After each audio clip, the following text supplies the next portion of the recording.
Social construction.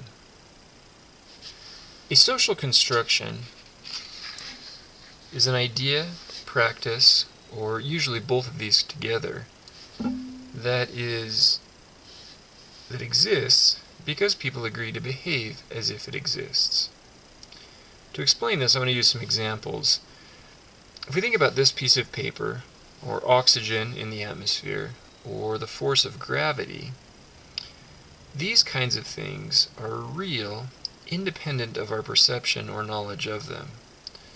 Gravity and oxygen existed long before people discovered them, and this paper would continue to exist, and will continue to exist, even after this video is over.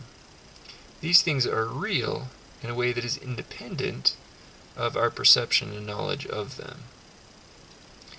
Many of the things that we study in sociology aren't real in quite the same way. We might say, for example, that they're only real after people make them real. Social construction is such a thing. It exists only because our behaviors suggest or support its existence. This agreement creates the social construction, and it's usually unconscious and automatic. At least it is after we've been taught how to agree with our behavior about the social construction. We're taught how to do this through the socialization process. It begins when we're born and continues throughout our life. We don't usually think openly about social constructions once we've learned how to follow them. It is this taken for granted character of social constructions that enable them to persist across time. It's what makes them so hard to change when we do question them. The things that we think of as normal in life, the normal kinds of foods to eat, the normal kinds of clothing to wear, the normal way of talking to your friends, the normal way of walking. These ideas about what normal is are all social constructions, and sometimes when we travel, we become painfully aware of the taken-for-granted nature of the culture we just left, as we have to learn new ways of behaving and agreeing with the new and different social constructions in a different place and different culture. Just because social constructions aren't real in the same way that gravity or oxygen or papers are real, does not mean that they're not important.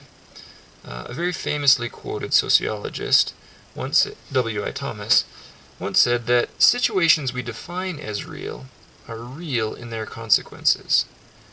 Race is a good example of this.